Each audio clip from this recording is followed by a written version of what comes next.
Hello, this is Joe. Hey, I'm going to attempt to replace a hard drive on Christy's iMac 20-inch unit. It's been getting slower and slower, and so I'm going to upgrade the hard drive. So I went to iFixit.com, and does a really good job of documenting all the steps required to complete a job like this. So I'm going to be using all the information from their website to give this a shot. And then I thought I'd make a video for friends of mine just to show them what I'm doing.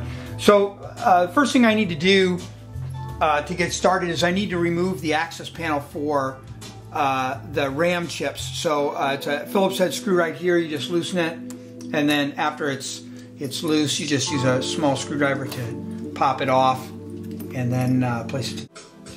Okay, the next step is to flip the unit over and get ready to pull the glass off the front. So we're going to flip the unit over.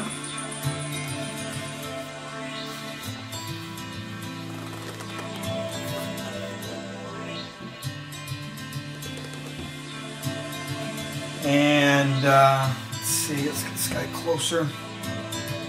Yeah, that should be good. Let me get my suction cups ready and then show you how we're going to pull that off. Alright, so there are these suction cups you can buy. I actually only bought one of them by mistake. So I'm going to go ahead and affix one of them. And then I happen to have an old mount that is a suction cup base mount for the car.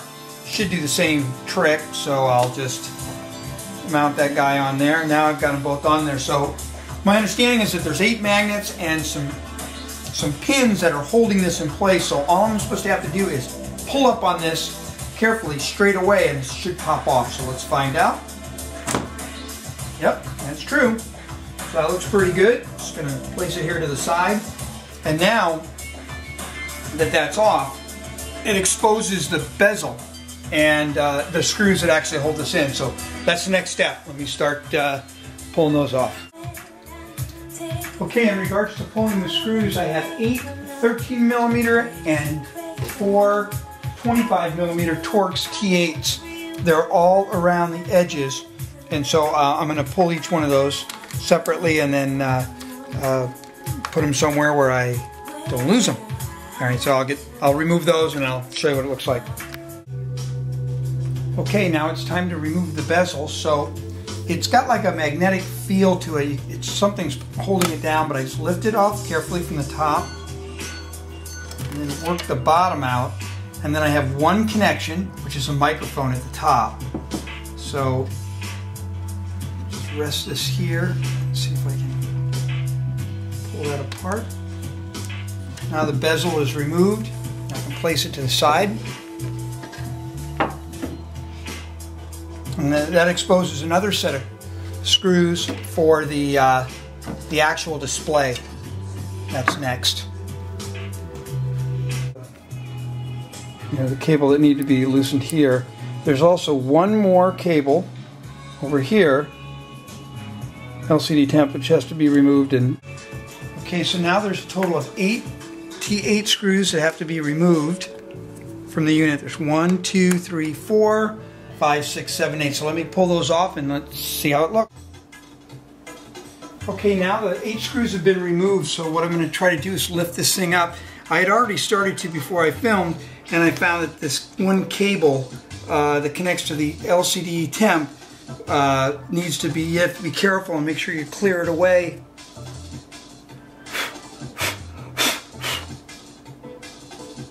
So I'm just being careful to lift it up, make sure I don't pull anything.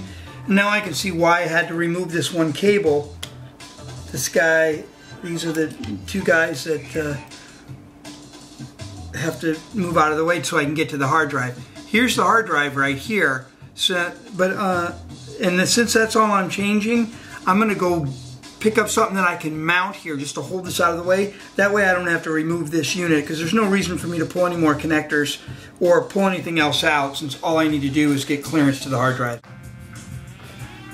Okay, so I ended up having to take the connections off and remove the LCD entirely. So it was on like this, lifted it up to the side, and then there's 4 inverter cables. Actually, I have it backwards here. There's 4 inverter cables that have to be removed. 1, 2, 3, and 4. when you put them back on, it doesn't matter what order or which ones they plug into. They can go either way. But now I can take the LCD out of the way.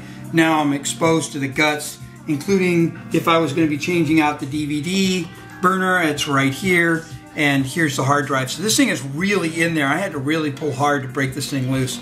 But now here is the drive, so I'm going to be careful about popping it out, because I'm not sure what I've got connections here. It looks like I have, so I've got the data connector and the power connector for the SATA. Now they're out of the way, and it looks like I have some kind of sensor here.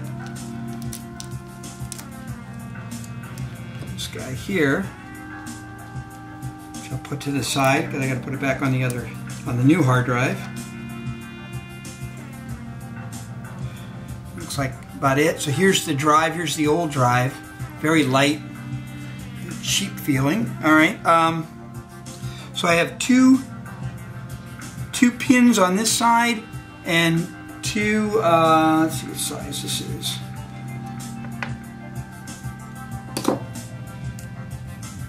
Yeah, it looks like it's a 6 Torx. It goes on that side. So let me grab my new drive. So I have a new 1 terabyte drive.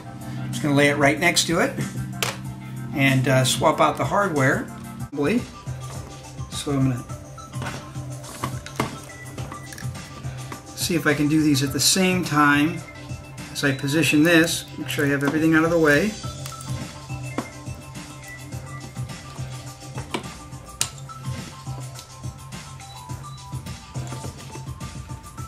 See if I can get these cables on first. Okay, cables are on. Now I'm going to slide the grommets, the pins into the grommets carefully. Snug them in there. Okay, that looks good.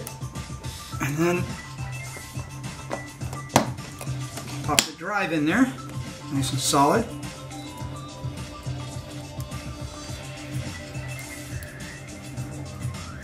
It looks like this thing dropped down underneath me while I was working, so I got to pop it back off. Put the drive back in. This little sensor.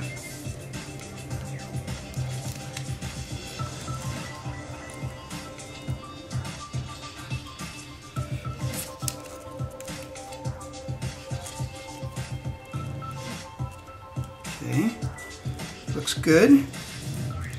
Okay, so that's on. Now I can reposition my now just basically go back and put it back together. So I'll put the LCD back on here, plug in the 4 inverter cables, and then mount the guy back up, and then clean the screen.